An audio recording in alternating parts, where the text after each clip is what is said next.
안녕하십니까. 2024년 9월 29일 최병무의 팩트 시작하겠습니다. 자, 김복형 헌법재판관 지난 23일에 취임을 했죠.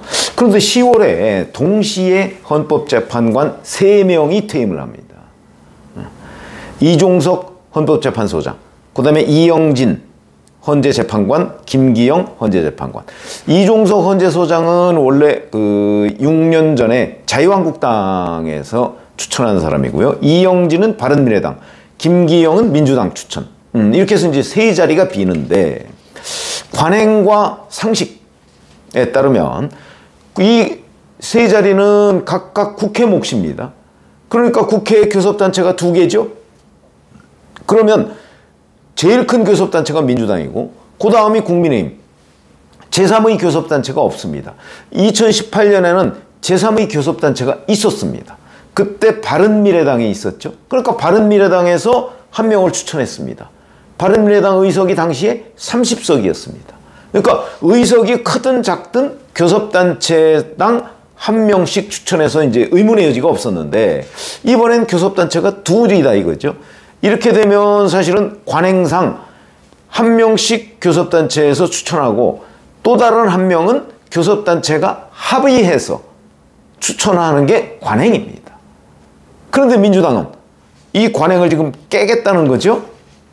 의석이 압도적으로 많기 때문에 거의 뭐 3분의 2에 육박하기 때문에 민주당이 2명을 추천해야 되겠다. 이런 겁니다. 민주당이 2명을 추천해야 되겠다. 자, 이렇게 돼서 이제 지금 합의가 이루어지지 않고 있는데, 그런데 시간은 흐른단 말이죠. 이게 임기 만료가 10월 17일입니다. 그러면 이대로 10월 17일까지 가면 헌재는 마비되는 겁니다. 왜 헌재가 마비되냐? 아시다시피 헌법재판관은 9명입니다. 근데 늘 보면 9명 중에서 7명 이상이 출석해야 이 평의, 그러니까 심리를 할 수 있는 거죠. 그런데 3명이 빠져버리면 6명밖에 없습니다. 6명이 다 출석을 한다고 할지라도 정족수가 안 됩니다. 그러면 심리가 중단되는 거죠. 지금 민주당이 노리고 있는 것은 바로 그거거든요. 헌재 마비. 언론에 헌재 마비로 나오지 않습니까? 3명이 동시에 퇴임하기 때문에 이게 뭐 다른 제도적 장치가 없으면 결국은 이 3명을 어떻게든 3명 중에 적어도 1명이라도 채워야 되는 거다. 그런데 문제는 국회에서 표결을 거치거든요. 청문회를 거쳐서 표결을 해야 됩니다. 만약에 국민의힘이 1명을 추천했다. 민주당에서 표결을 해줄 리가 있습니까? 가결시켜주지 않습니다. 3명이 동시에 가결되거나 아니면 아예 헌재가 마비되거나 이런 상황이 됐다. 뭐 민주당의 의도는 명백하죠? 민주당은 왜 이렇게 완전히 배수진을 칠까요? 아시다시피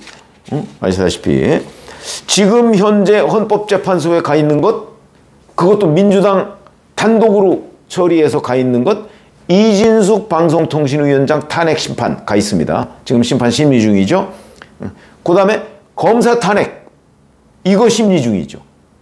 그러니까 헌재가 마비되면 이진숙 방송통신위원장 탄핵 심리가 언제 끝날지, 왜냐면 중단돼 버리는 거니까. 그러면 결국 방송통신위원회의 마비 사태가 오랫동안 가겠죠. 이 헌재가 채워져서 심리를 재개하기 전까지는 그냥 계속해서 방송통신위원회는 마비 상태가 됩니다. 검사 탄핵, 검사가 탄핵이 돼서 지금 직무정지 상태에 들어가 있죠.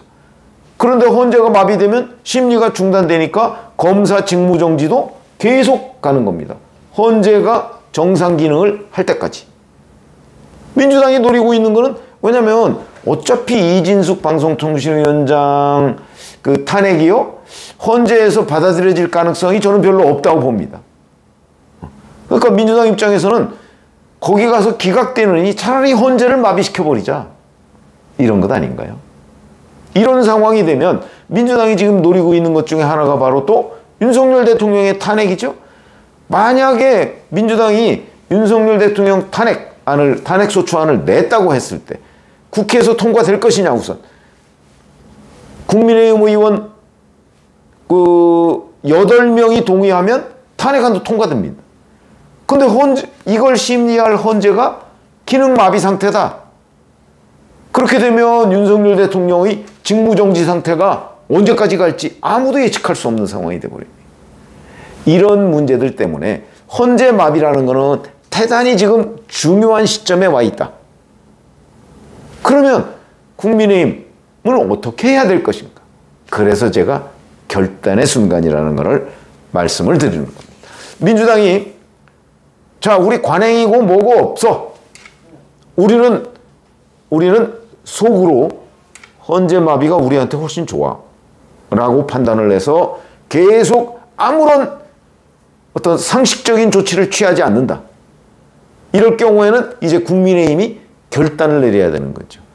두 자리를 민주당 몫으로 관행과 상식에는 맞지 않지만 주어버리느냐, 아니면 관행과 상식을 고집하면서 계속 협상을 하느냐. 그 협상은 아마도 지금도 뭐 진행 중이지만 아마도 민주당이 양보 안 하면 헌재마비로 이어질 가능성이 대단히 높습니다. 그러면 이제 자, 민주당한테 이 헌재 재판관 자리 두 자리를 줬을 경우에 헌재의 구성은 어떻게 되느냐.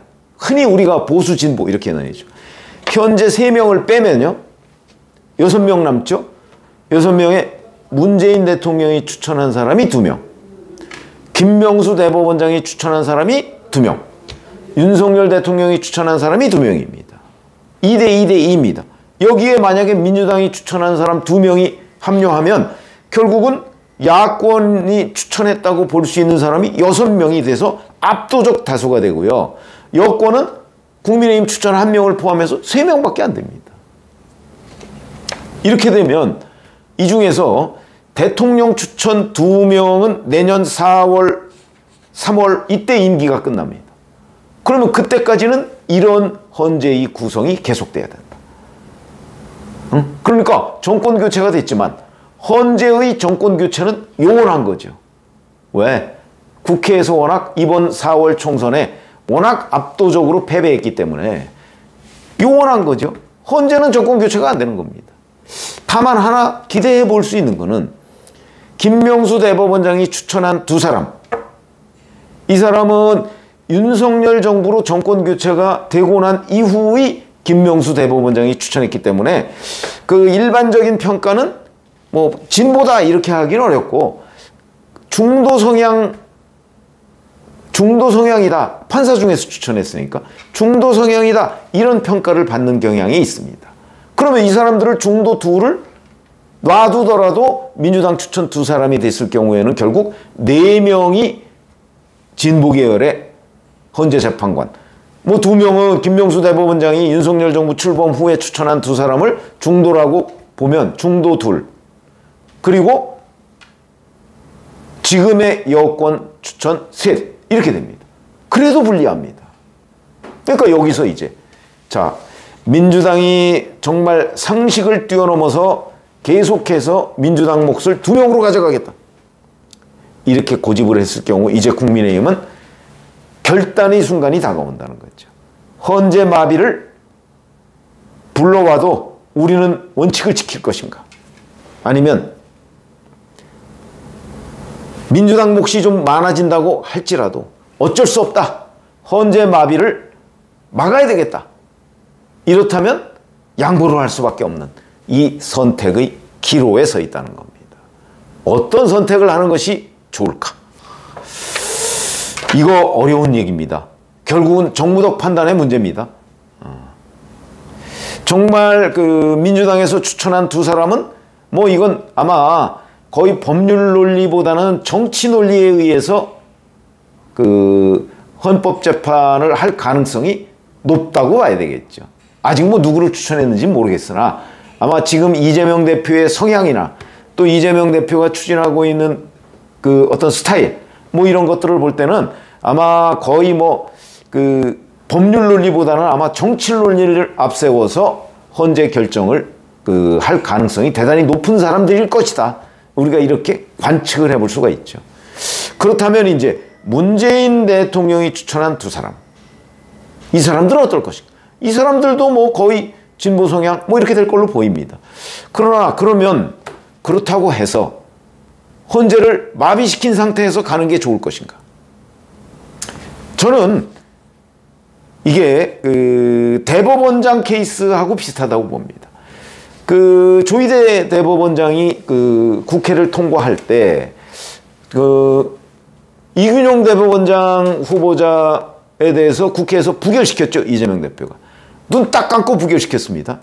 아마 그런 비슷한 사람을 윤석열 대통령이 또 대법원장 후보로 추천했다면 또 한 번 부결시켰을 것입니다.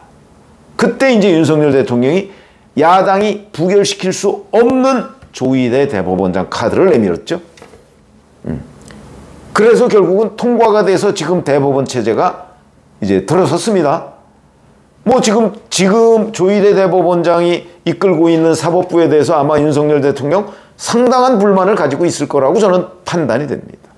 그러나 대법원장을 공석으로 만들었을 때와 그래도 약간 하여튼 중립에 가까운 조희대 대법원장을 임명해서 조희대 대법원장이 이끄는 사법부로 지금 유지가 되어 오는 과정, 그에 대한 정무적 판단을 윤석열 대통령이 저는 했다고 보거든요.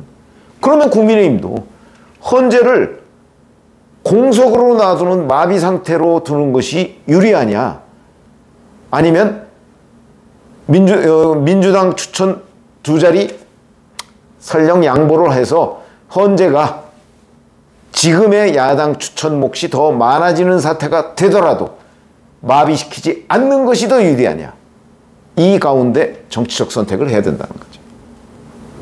어떤 게 더 유리하다고 보십니까?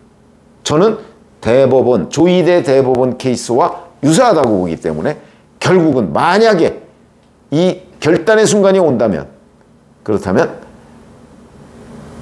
국민의힘이 양보를 해서라도 헌재를 구성하는 것이 더 낫지 않을까. 그렇게 되면 방송통신위원회 뭐 이런 검사 탄핵 뭐 이런 것들이 이제 정상화될 가능성이 있거든요. 크게 우선이 아닌가 하는 생각이 들어서, 물론 이건 뭐 한동훈 대표가 결정할 가능성이 대단히, 결국 한동훈 대표가 결정해야 되는 거 아니겠습니까? 어떤 결정을 할 것인가. 대단히 정무적 판단을 요하는 부분이다.